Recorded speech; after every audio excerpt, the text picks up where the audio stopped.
Danau Limboto merupakan salah satu sumber daya alam yang dimiliki oleh Provinsi Gorontalo. Selain menjadi salah satu sumber daya alam, Danau Limboto juga memiliki fungsi secara ekologis, yaitu menjadi tempat singgah para burung migran. Fungsi ekonomi yaitu Danau Limboto menjadi sumber pencarian nelayan yang hidup di sekitar danau dan sebagai tempat pariwisata. Pantai Bilihu Timur sebagai salah satu kawasan geopark atau taman bumi dengan beragam keanekaragaman hayati atau biodiversity dan keragaman budaya atau cultural diversity. Dijadikan kawasan wisata karena memiliki semua unsur keindahan pantai dan laut seperti garis pantai yang dipenuhi pasir putih.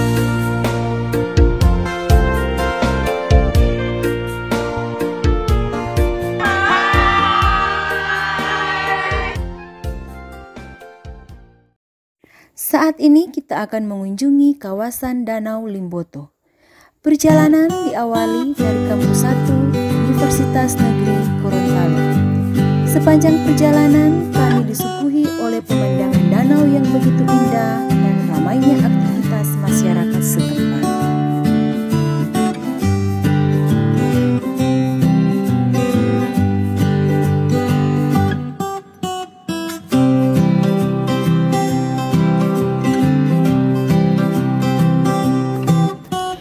Kabupaten Gorontalo merupakan salah satu kabupaten yang berada di Provinsi Gorontalo yang memiliki potensi geowisata yang cukup banyak. Bentuk geologi yang beragam menjadikan Kabupaten Gorontalo memiliki banyak keindahan geosite yang berpotensi sebagai objek wisata, tempat kegiatan budaya, dan tempat penelitian. Untuk mewujudkan geosite Danau Limboto, perlu dilakukan kajian antara keterkaitan geosite dengan biodiversitas. Danau Limboto memiliki berbagai macam spesies flora yang menunjukkan keragaman bentuk, jumlah penampilan, spesies, dan ekosistem.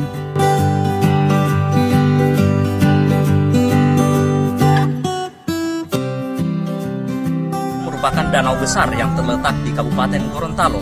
Danau dengan luas sekitar 3.000 hektar ini merupakan muara dari 5 sungai besar, yakni Sungai Bonebolango, Sungai Alo, Sungai Daenaa, Sungai Bionga, dan Sungai Molalahu. Biodiversitas tumbuhan geosite Danau Limboto ditinjau dari 4 lokasi. Eleusin indica memiliki nama lokal rumput dengan morfologi akar rumput belulang, memiliki sistem perakaran serabut. Akar rumput membentuk tali halus. Akar serabut yang kecil-kecil memiliki percabangan yang sangat banyak. Selain itu juga memiliki bulu yang halus. Batang membentuk rumpun yang kokoh dengan perakaran yang lebat. Tumbuh tegak atau ada kalanya merambat, membentuk cabang. Sering membentuk akar pada buku terbawah. Tingginya 12-85 cm. Memiliki helai daun panjang, bentuk garis. Bagian pangkal tidak menyempit. Ujungnya runcing atau tegak tumpul. Pada pangkalnya selalu terdapat beberapa rambut panjang. Bunga tegak atau condong ke samping, dengan 2-7 bulir yang tumbuh menjari pada ujung batang. Bulir lainnya tumbuh di bawah atau tersebar atau rapat satu sama lain. Sumbu bulir lurus dan rata-rata 2,5 sampai 15 cm panjangnya, muncul di ujung batang. Buah berbentuk elips meruncing. Benang sarinya berwarna kekuning-kuningan, mempunyai rambut-rambut papus putih menyerupai perak. Buah sangat ringan, memiliki putik. Biji berwarna putih. Biji membentuk bulat seperti telur. Biji tidak keras, biji ringan. Biji tua berwarna kuning kecoklatan. Manfaat dari rumput ini memiliki beberapa manfaat, diantaranya digunakan sebagai obat untuk mengobati penyakit epilepsi, autisme, penyakit ginjal, serta mampu menambah daya tahan berpikir otak sehingga bisa meningkatkan kecerdasan. Tumbuhan kersen atau yang sering dikenal dengan sebutan cherry merupakan tumbuhan perdu atau pohon dengan tinggi sampai 12 meter, meskipun umumnya hanya sekitar 3-6 meter saja. Daun-daun terletak mendatar, berseling, helaian daun tidak simetris, bundar telur lanset, tepinya bergerigi dan berujung runcing. Bunga dalam berkas berisi 1-3 kuntum, terletak di ketiak agak di sebelah atas tumbuhnya daun, bertangkai panjang, berkelamin 2 dan berbilangan 5. Buah kersen disukai terutama oleh anak-anak, burung dan codot. Memiliki fungsi dalam pengobatan. Berbagai bagian dari kersen mengandung aneka bahan aktif yang berkhasiat obat.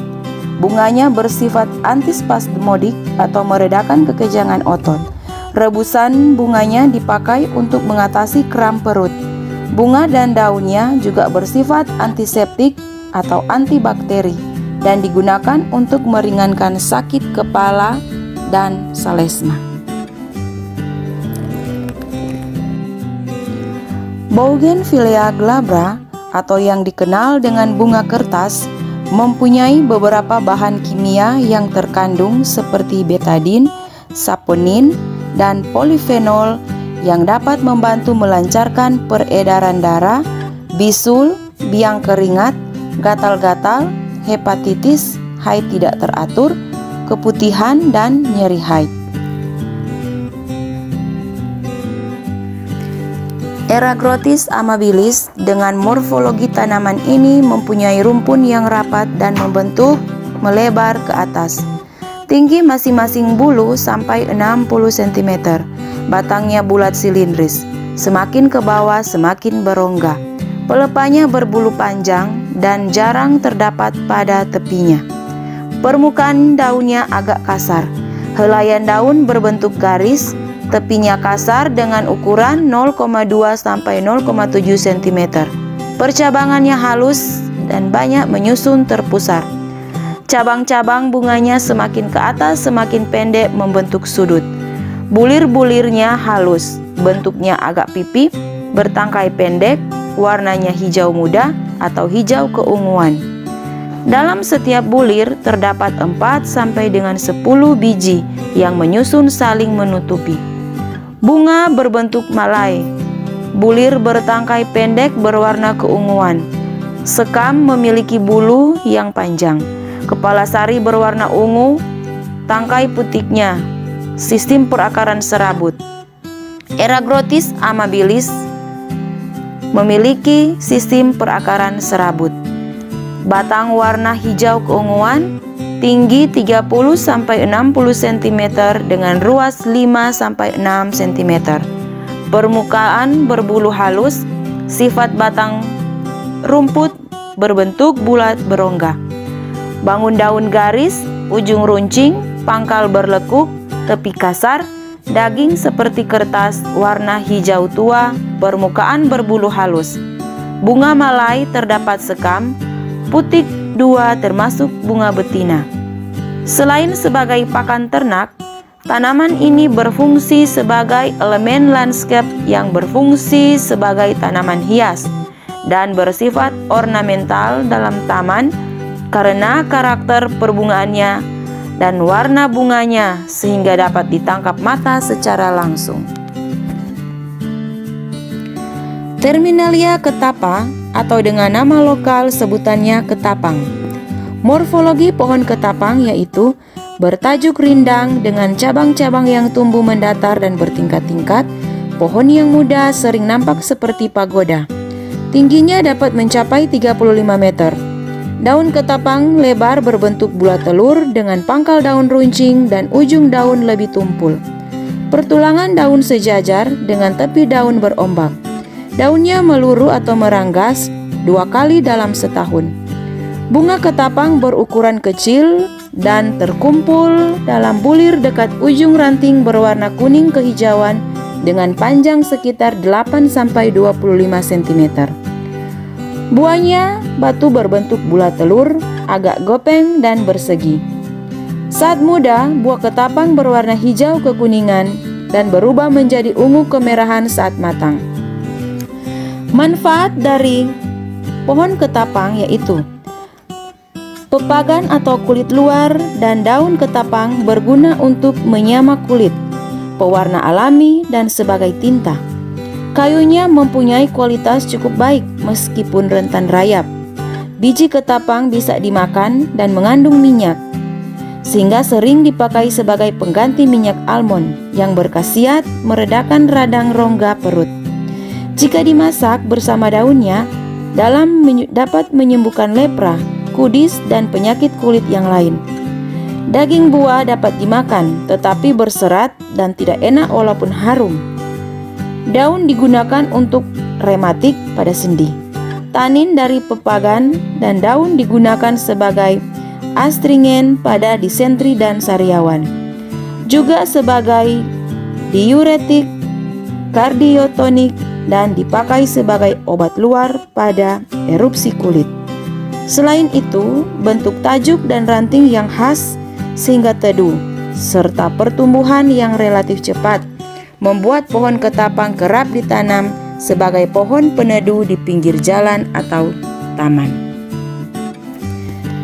Ipomoea fistulosa memiliki nama lokal kangkung pagar. Morfologi dari tumbuhan ini berupa habitus herba, batang silindris dan tinggi arah menjalar. Permukaan kasar dan berwarna putih gading. Daun tunggal berbentuk hati dengan ujung daun sedikit meruncing, tepi daun licin dan permukaan helaian daun halus. Pertulangan daun menyirip, daun berselingan, memiliki bunga tunggal dan terletak pada ketiak daun. Akarnya tunggang. Manfaat dari Ipomoea fistulosa yaitu daun, akar, dan bunganya meskipun beracun, namun juga berkhasiat obat. Daun dapat melegakan perut. Minyak dari bijinya dapat menyuburkan rambut dan obat bisur. Dari resep 4-5 lembar daun segar yang telah dicuci bersih-bersih dan diasapkan sebentar di atas api, kemudian dimakan dapat melegakan perut. Dalam daun terkandung alkaloida, saponin, flavonoida, dan tanin.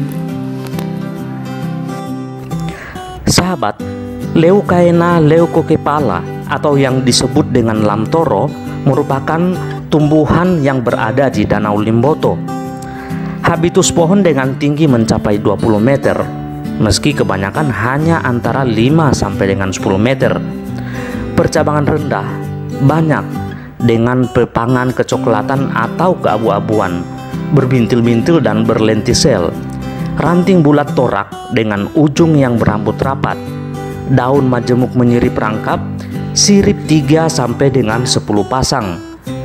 Bunga majemuk berupa bongkol atau perbungaan capitulum bertangkai panjang yang terkumpul di dalam malai berisi 2 sampai dengan 6 bongkol. Tiap-tiap bongkol tersusun dari 100 sampai dengan 180 kuntum bunga membentuk bola berwarna putih atau kekuningan berdiameter 12 sampai dengan 21 mm di atas tangkai sepanjang 2 sampai dengan 5 cm.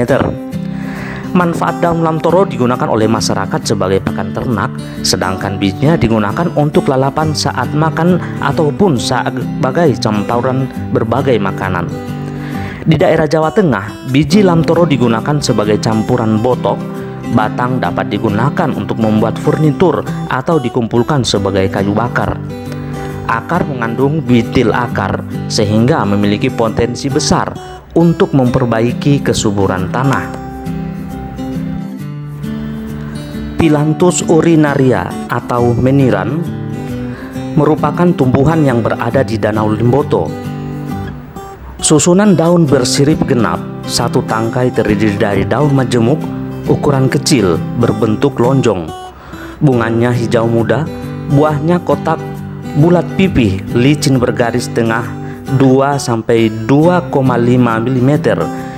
Bijinya kecil, keras, bentuk ginjal berwarna coklat. Manfaat meniran mengandung filantin, hipofilantin, zat tanin, mineral, kalium, dan damar. Kalium dan filantin berkhasiat menghancurkan batu dan melancarkan air seni atau yang disebut dengan diuretik.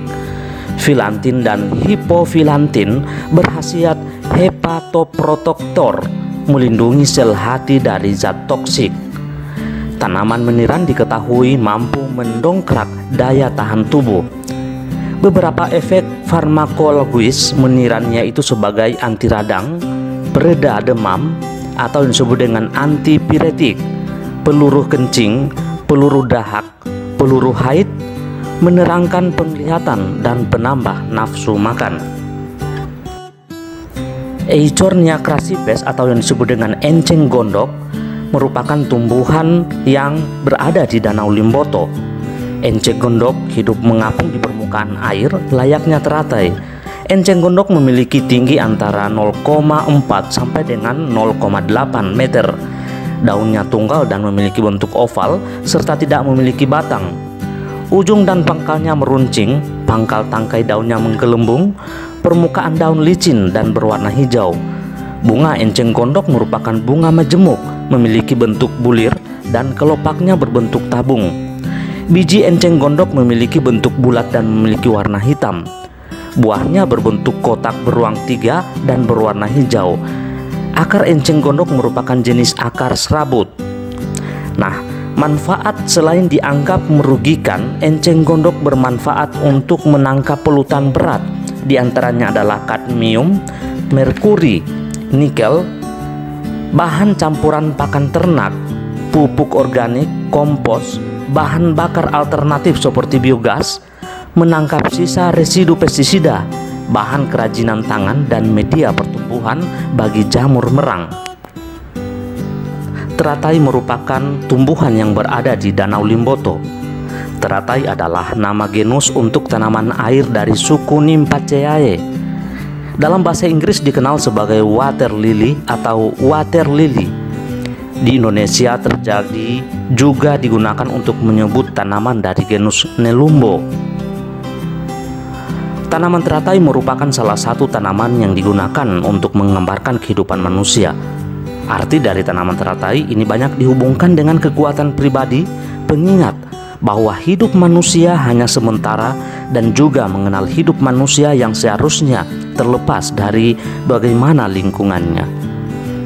Manfaat bunga teratai tersebut berasal dari senyawa plumul yang diketahui memiliki efek antiinflamasi dan antioksidan yang tinggi, sehingga bisa meredakan gejala peradangan dan membuat tubuh kembali nyaman. Teratai banyak digunakan sebagai pengobatan tradisional di Tiongkok.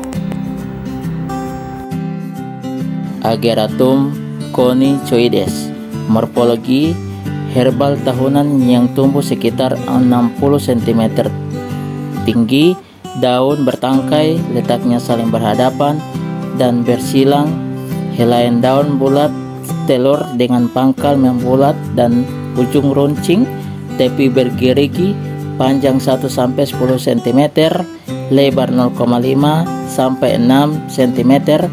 Kedua, permukaan daun berambut panjang dengan kelenjar yang terletak di permukaan bawah daun.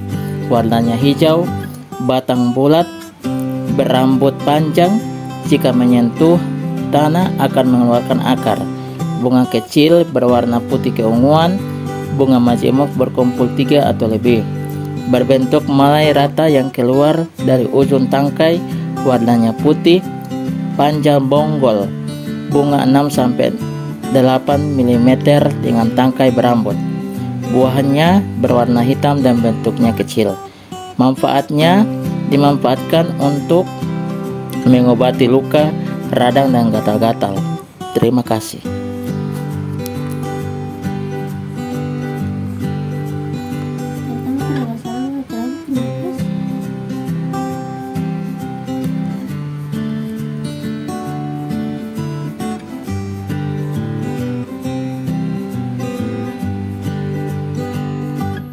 Annona squamosa, morfologinya habitus semak atau perdu yang tidak terlalu besar dengan tinggi sekitar 2-8 meter, kulit pohon tipis berwarna keabu-abuan, daun tunggal, tumbuh secara berselang-seling, bentuk lembing membujur dengan tepi rata serta panjang daun sekitar 5-17 cm dan lebar 2-5 cm.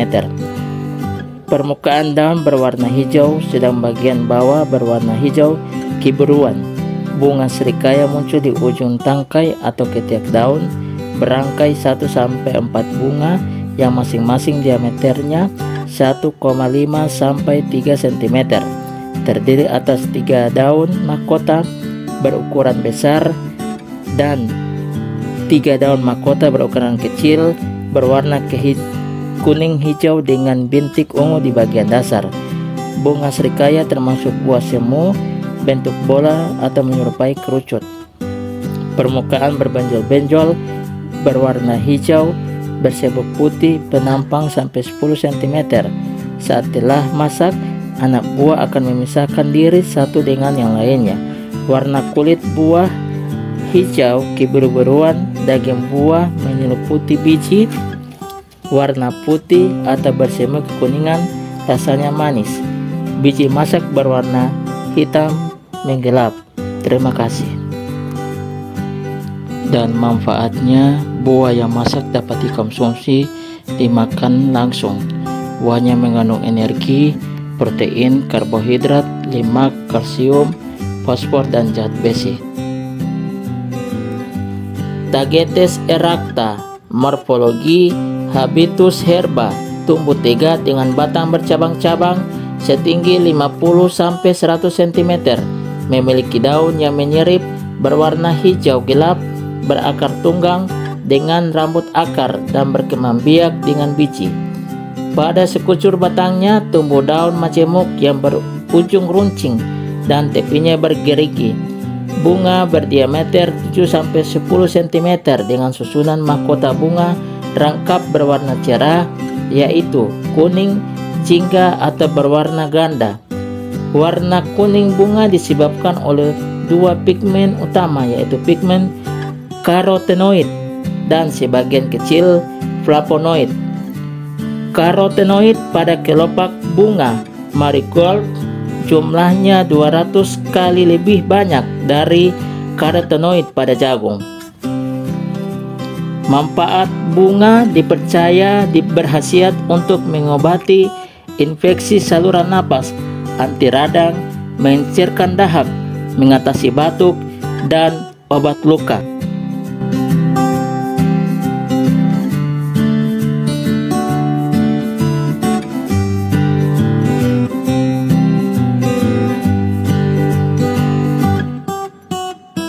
Kondisi ekologis lingkungan Danau Limboto. Kondisi Danau Limboto mengalami krisis yang diakibatkan penyusutan dan sedimentasi atau pendangkalan.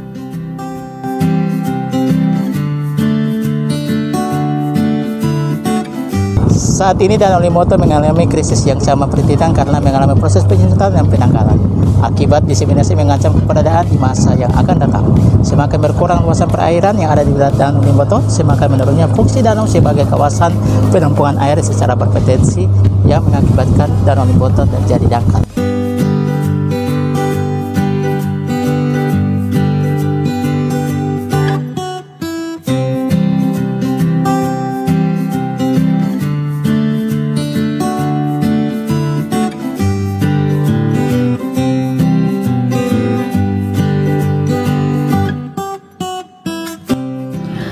Komponen abiotik di Danau Limboto terdiri dari tanah, bebatuan, udara, dan air.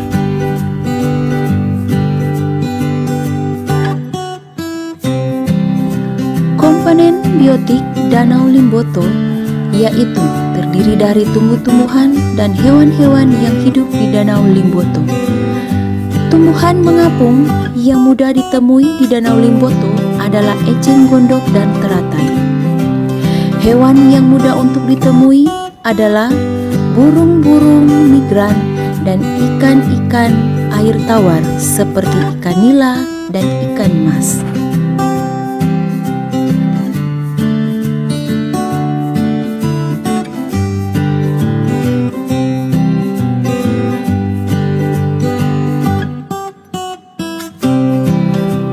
Fungsi ekologis Danau Limboto selain sebagai tempat menambak ikan bagi para nelayan, yaitu sebagai kawasan ekowisata.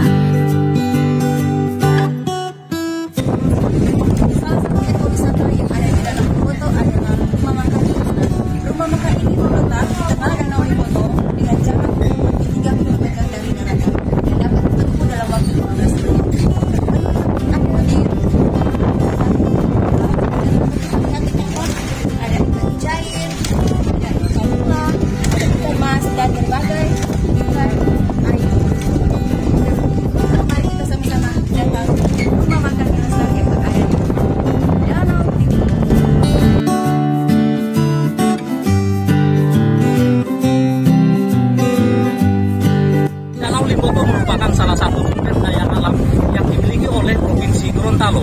Selain menjadi salah satu sumber daya alam, Danau Limboto juga memiliki fungsi secara ekologis, yaitu menjadi populasi ikan.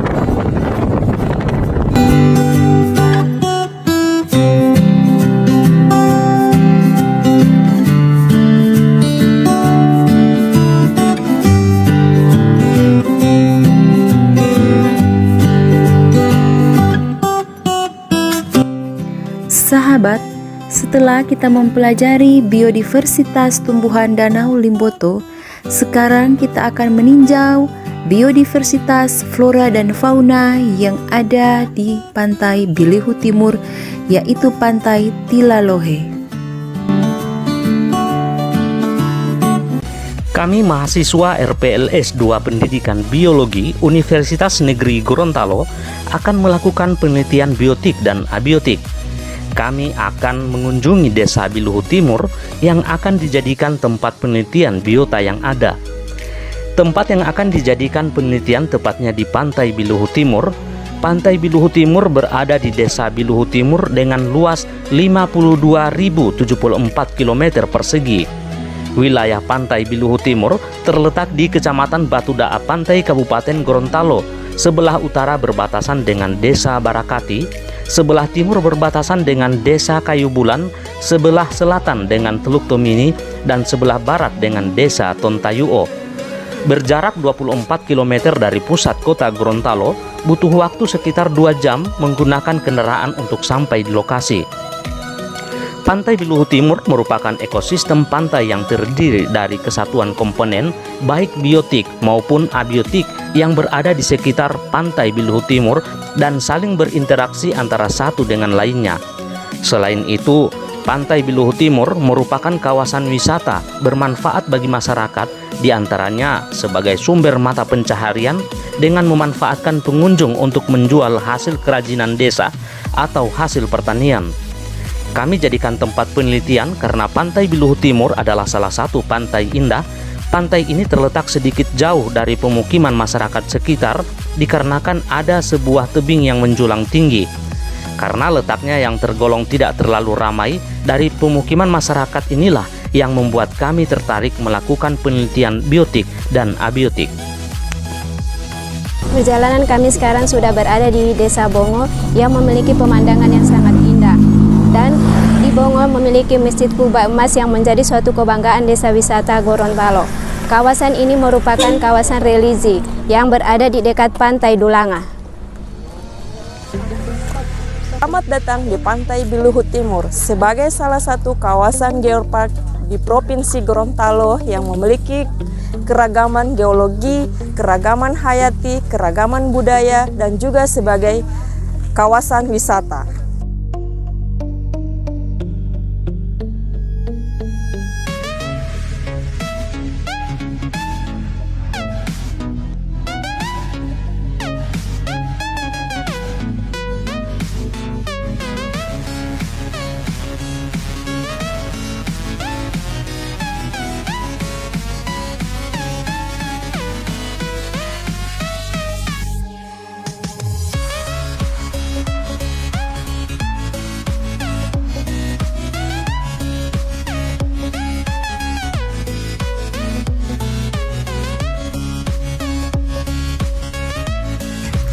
Pantai Bilihu Timur berada di Desa Bilihu Timur dengan luas wilayah 90 km.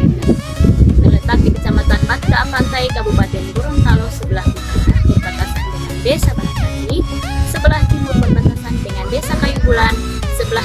dengan Tomini dan sebelah barat dengan Desa Kontayu. Pantai Beluhut Timur memiliki semua unsur keindahan pantai dan laut seperti garis pantai yang dipenuhi pasir putih. Beluhut Timur merupakan ekosistem pantai yang terdiri dari kesatuan komponen baik biotik maupun abiotik yang berada di sekitar pantai Beluhut Timur dan saling berinteraksi antara satu dengan yang lainnya. Komponen biotik terdiri dari makhluk hidup, tumbuhan, dan hewan di sekitar pantai. Biotik adalah komponen hidup yang ada di alam dan meliputi semua makhluk hidup. Komponen abiotik pantai Beluhut terdiri dari air, tanah, pasir, daratan, suhu, udara, batuan, dan juga cahaya matahari.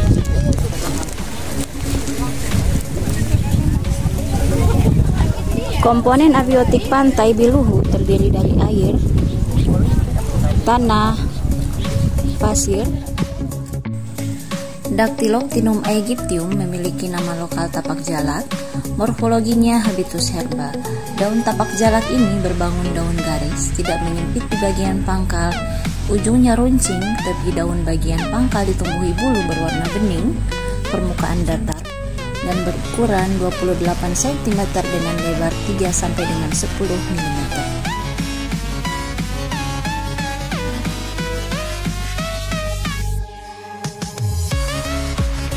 Ficus memiliki morfologi dengan batang tegak bulat, permukaannya kasar, coklat kehitaman, keluar akar menggantung dari batang, memiliki daun tunggal, lonjong, dan berwarna hijau. Memiliki tepi yang rata, letak bersilang berhadapan. Bunganya tunggal, keluar dari ketiak daun, dan kelopak bentuknya corong. Buah bulat kecil, dan manfaat dari ficus ini sebagai pohon peneduh. Tanaman yang ada di pantai Beluhut adalah tanaman pakis, yang bahasa ilmiahnya adalah Citrus rumpis, di mana morfologinya habitusnya berupa pohon dengan batang yang lebih rendah dari pokok batang, yang mencapai 4 meter. Daun majemuk, bunga monoporus, biji berbentuk bulat. Manfaat dari pakis saji dimanfaatkan sebagai tanaman hias.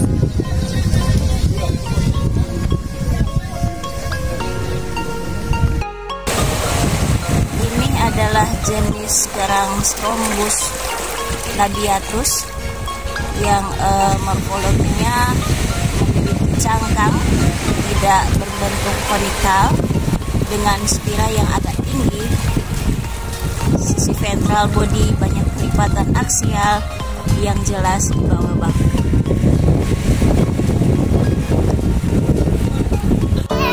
Morfologi dari Citraea sp yakni memiliki apertura sempit, memanjang hampir ke ujung-ujung cangkang dan membentuk kanal pada kedua ujung cangkang. Di berluar dan dalam memiliki outline cangkang permata, sisi dorsal cangkang berwarna les, berwarna permuaan, dan sisi ventral cangkang itu dia berwarna putih.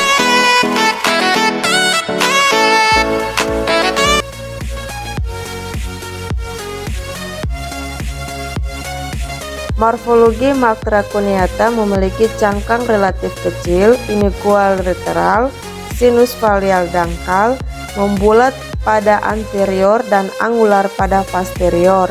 Tidak terdapat cekungan konsentris di dekat batas antero dan ventral.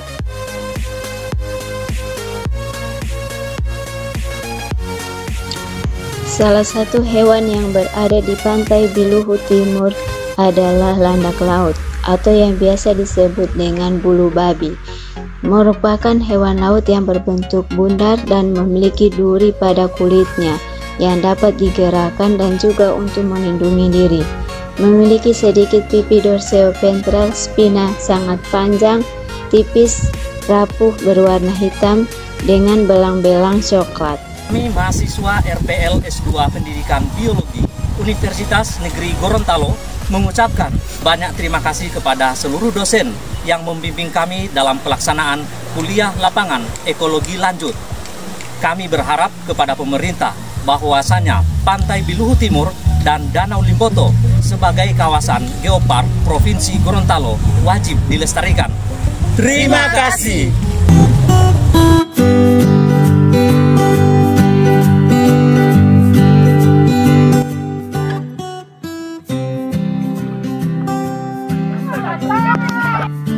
Angkat kaki. Kami dari program studi pendidikan.